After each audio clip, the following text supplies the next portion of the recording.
sometimes people are in what we call the red zone. And the red zone is where, you know, things are pretty stressed. Most people are, you know, looking for cash in this space. They're, you know, feeling a bit broke. There's often a lack of opportunity, and the mindset associated with what happens here is, you know, oh, there's no opportunity. It's the economy. It's the market's fault. It's the client's fault. They don't understand it. And there's this blame game that sometimes people play. Now, traditionally, we don't generally work with people in this space, right? Given the current climate and the situation, we're finding that some people have actually dropped back into this space due to the market conditions. And so we're helping them with the idea of how do we then get back out of that and into another zone or another layer. And so then we have the amber zone, which is the surviving zone. You know, things are going okay. It's a bit of a struggle at the moment. You know, we're kind of doing okay, but there's no certainty in anything that's happening for us. You know, some people are buying, we've lost some clients, those sorts of things are happening. And, you know, the next layer above that is the sustained area. And this is where, you know, there's some systems in place. There's some things that are doing reasonably well. There's not really any growth or any scale happening here, but we can kind of rely on the fact that it's, you know, pretty BAU, business as usual.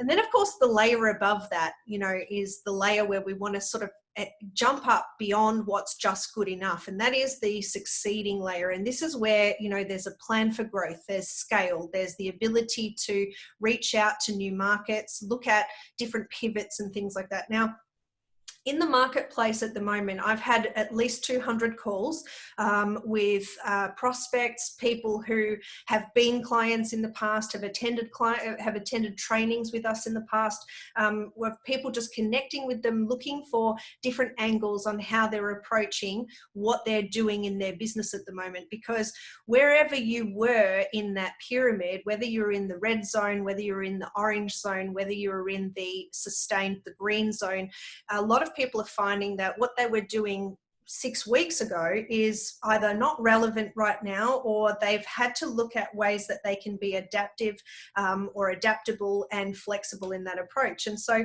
you know, in the past, we had a booming economy or an economy that was doing quite well. And, you know, on this scale here, we've got, you know, a few different areas of where people are when they're wanting to buy. And so, you know, in the framework or when the economy or when the landscape, the marketplace is going well, then people are looking for different types of products. They're looking for different ways to connect.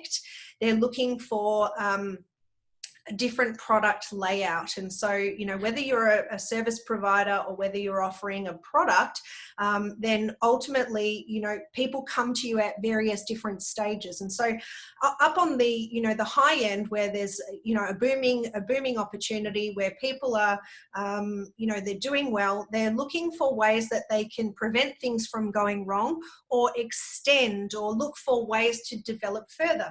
Whereas, you know, in a bleeding economy, which is what a lot of people are looking at the moment, then their needs are often, you know, more down this line, down this other end here of looking for triage or treatment. They're looking for a way that they can recover. They're looking for a way that they can create opportunities for themselves. And so, you know, there's been a lot of talk on social media of recent times, you know, where people are saying, oh, you need to pivot what you're doing. You need to look at doing something differently. You need to be adaptable. You need to be flexible, etc., etc.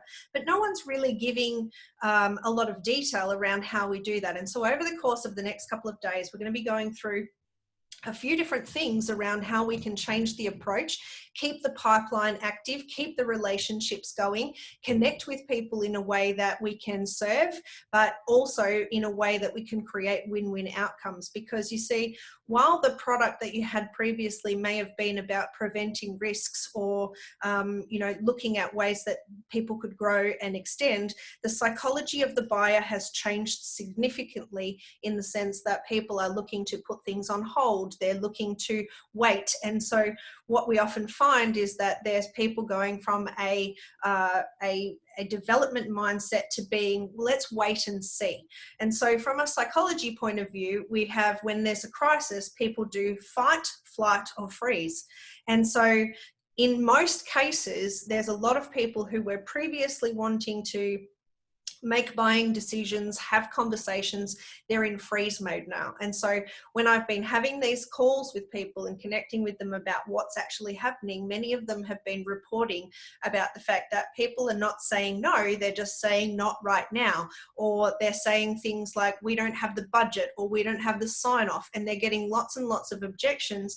They're not necessarily knowing how to answer them. And so one of the things we're going to cover off in tomorrow's session is that we're going to talk a little bit about the types of objections that we're going to be getting, but more, and how we can actually address those. But more importantly, we're also going to be looking at, well, what's your service offering right now, and what is the opportunity for you to still be of service and still keep the conversation flowing, because this will pass whether we realize it or not. And it may seem like it's forever away right now, it will pass. And the people that are going to be thriving are going to be the ones that were continually in contact with the people that they were working with, because there will be an explosion of people needing things once this crisis passes. And the ones that will be remembered will be the ones that were there in the times of need, not so much the ones that only popped up again now that the opportunity has prevailed. And so I really want you to be thinking about the mindset and the emotional response that people are experiencing during this time. And it might be that you are not looking to offer the same service that you would normally offer in this time. It might be an adaptation of that. It might be a version of that where people can access a certain amount of what you would normally be offering. And so let's have a look at what we're going to be covering off on in the next couple of days. So, you know, we're going to be looking at the diamond that you see on the screen there is about the 4 Ps, if you like. And so, you know, there's a problem or a pain point that someone is experiencing right now, and we're talking from the customer perspective, but also talking from your perspective, from this perspective here, is that, you know, there are some problems that we're seeing in our business, i.e. you guys are seeing in your business, and you know, there may be some pain points that you're experiencing, and it's quite likely, in fact, I would almost bet money on it, that the people that you're interacting with, they're experiencing some problems and some pain points as well. We're going to be talking about what is the position that you need to take, as in where do you need to position yourself in terms of, you know, how do we serve people without becoming servants? Because I often find that people who are in service-based businesses will, you know, confuse the word serve with servant, and that often leads them to a place where they give everything away for nothing. And I've seen people try and reposition their offers or reposition their product in a way where they try and give it away at a cheaper price. And I want to caution you against that, because when you do that, when it's time to return to market for business as usual, then you will have completely devalued the offering that you have and put it in the client or the prospect's mind that it is actually worth less than it previously was. And so that makes it really difficult for you then to re-enter at the point where you started from. So that would be people going backwards.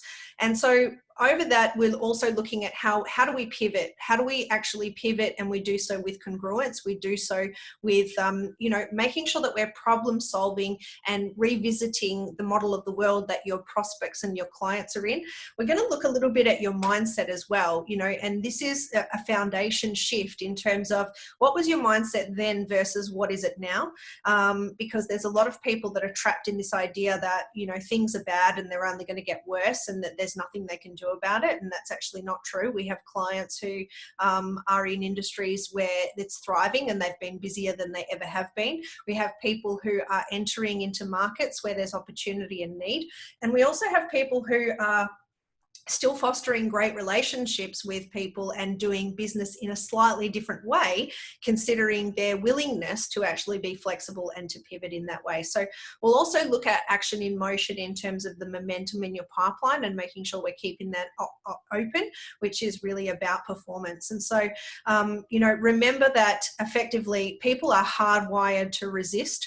And so in this state with fight, flight, or freeze mode, there is a lot of freeze going going on at the moment whereby people are just freezing themselves and they're not open to the idea of continuing the conversation as it was. However, there's also not a lot of challenging going on from people. We're reaching out to people and we're expecting to have the conversation as we were having it before, and it's not the same conversation to be had. So we need to be looking at